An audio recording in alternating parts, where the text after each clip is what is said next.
Were there times when you just had it up to here and you couldn't take any more?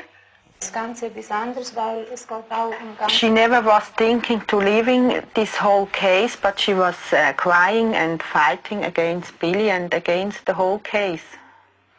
At one point, Poppy admits, she was so fed up she burned half the photographs. Today the feeling is other because she knows very well about the whole case and things about the Pleiadians, and this is very important for her. Listen here.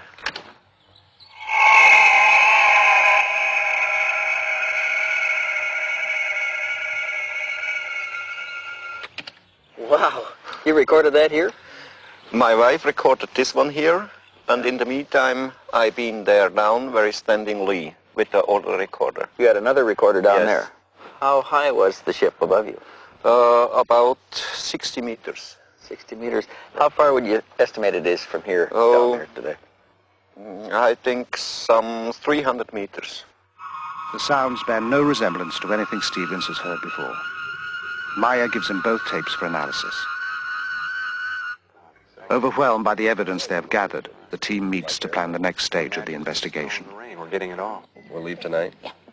Okay, on Meier. I think Meier is a very sincere and honest type person. What do you think, Steve? Has anything changed since you were here? The man seems to be the same, but there's some things changing around him. He's better off. He's got more people around him. More things are happening, but he still is basically sincere.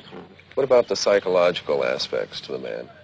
Do you think it's possible that he's a little schizoid? I mean, it's difficult to tell if what he's saying the Pleiadians are telling him is actually coming from them or coming from him. Well, how do you determine that? Well, we can never prove Too many that other people aspect involved. of the case. Others have seen the same thing. There's a terrific cross-section of people here. You've got a school teacher, you've got a commercial pilot, you've got a businessman, you've got a CPA. They're as good as any average cross-section of society we've got. And they all tested him themselves to their own satisfaction before they ever got this far. Well, I think we ought to go back and throw the book at this one. Everything we can, top technology we can get involved. And I think we ought to let the chips fall where we may and just see what we find. We're going to run down and say goodbye to Meier, and we'll tell him goodbye for you. Give him my best. Okay. I'll see you later.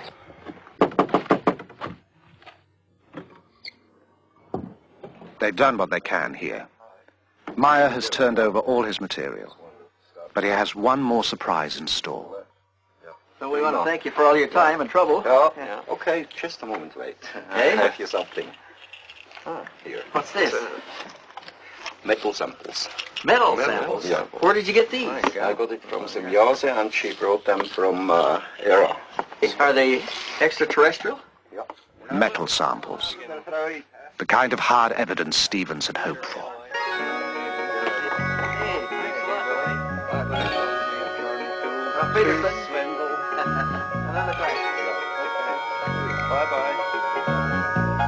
We got the Vogel tape in.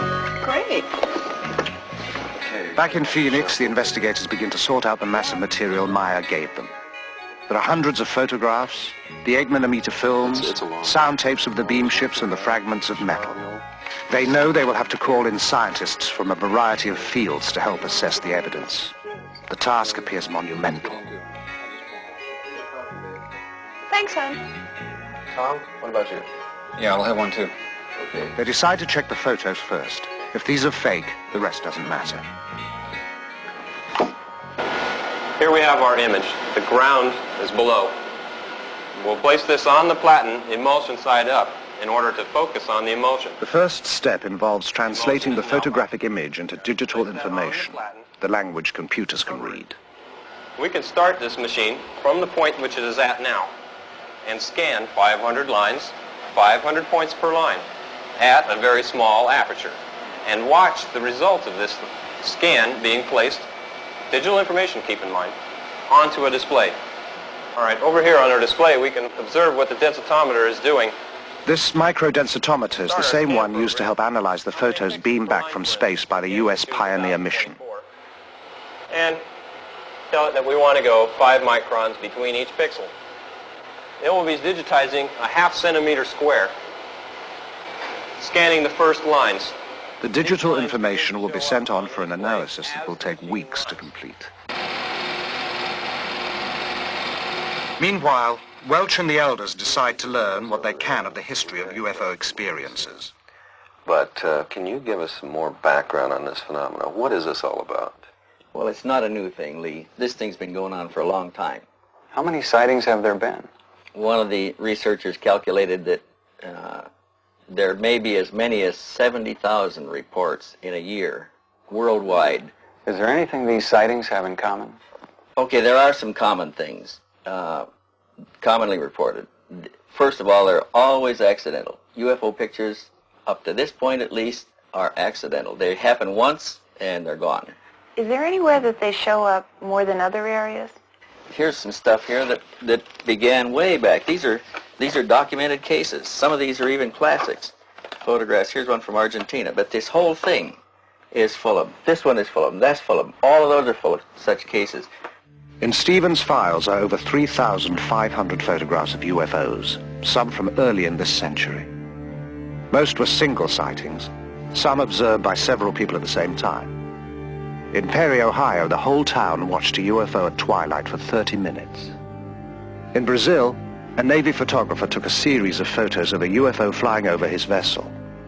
Observers at NASA have spotted UFOs at our space launches. Tientsin, China, Woonsocket, Rhode Island, Norway, Corsica, Japan, New Jersey. These are among the sightings that are reported. No one can guess how many go unreported. They're pretty much all over the world. I don't think you could pick out a single place and say that there are more UFO sightings there than any other place. It's a worldwide phenomena, and primitives as well as advanced societies all view them and they see the same things. What's the public's reaction been to all of this? Well, there was a poll made about 3 years ago, I think, where they asked the question, I think the question was, how many people believe that UFOs exist? And this has been a progressive thing. It's been growing. And the last one showed something like 65% of the American population believes that UFOs exist. Why don't they contact our national leaders and land someplace like on the White House lawn? I'm not sure that national leaders haven't been contacted. There is some indication that various world leaders, even church leaders, have been contacted. Mary, do you have that file that we had on spectrographic analysis that we did? Oh, yeah, Tom, it's As right. the investigation continues, results from the testing begin to come in to the Intercept office in Phoenix. Hey, Lee. Hey, Tom, what's up? Just got this back. We sent this photograph over to Neil Davies. Just got his report back. Neil Davis. Physicist, aerospace industry subcontractor. Right, okay, got it. Examined the photograph with microdensitometer.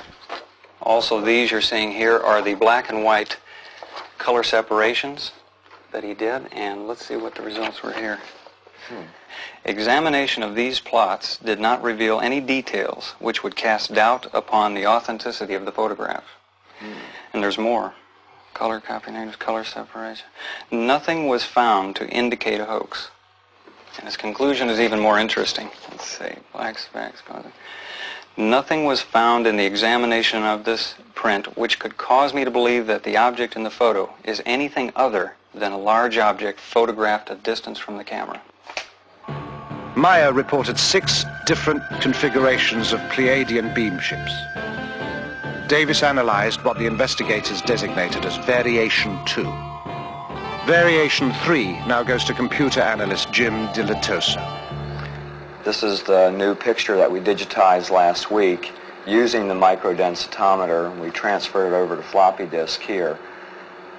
Let's look at the first map in low-pass filtering. Why these particular colors on the screen? What are we seeing? I mapped it in such a way that the real colors are not what we're seeing, but one shade of a color that's really similar to another one, like 2 shades of red, are in high contrast so that we can really see the difference. I see. Have you found any anomalies yet, of any kind? Anything I find strange things, but nothing that would tell me that someone's tampered with the pictures. I see. Nothing indicating a hoax method or indicating superimposition or anything like that? Nothing that I can find.